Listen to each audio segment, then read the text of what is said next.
जय श्री राम, जय बजरंग बली हनुमान। सुविधा और सामर्थ्य तो आपके पास भी है।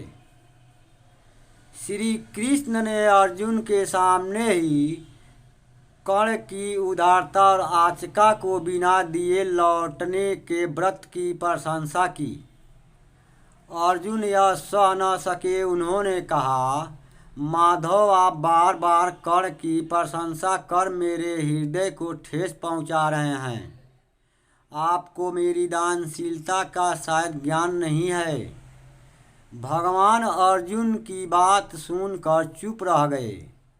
एक दिन एक ब्राह्मण अर्जुन के पास पहुंचा और कहने लगा, धनंजय, सुना है कि आपके दरबार से कोई याचक लौट कर नहीं जाता। मैं एक धर्म संकट में पड़ गया हूँ। मेरी स्त्री आज चल बसी। मरते समय उसने कहा कि उसके शरीर का दाह केवल चंदन की लकड़ी से ही हो। क्या आप चंदन की इतनी लकड़ियाँ की व्यवस्था कर सकेंगे? अर्जुन ने हाँ और कोठारी को बुलाकर तुरंत चंदन की लकड़ी देने की आज्ञा दे दी। दुर्भाग्यवश उस दिन तो भंडार में कोई चंदन की लकड़ी थी और न कहीं बाजार में। अर्जुन ने अपनी लाचारी बताई।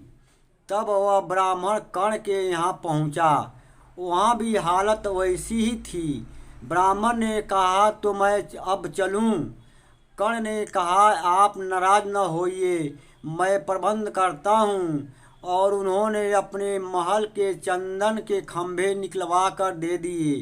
शाम को श्री कृष्ण और अर्जुन भ्रमण के लिए निकले। उन्होंने देखा कि एक ब्राह्मण शमशान पर संकीर्तन कर रहा है। अर्जुन ने पहचाना कि यह वही ब्राह्मण है जो उनके पास चंदन की लकड़ी के लिए आया था। उन्होंने उससे ब्रह्मणि के दाह संस्कार के बारे में पूछा। ब्राह्मण ने सारी कहानी बता दी।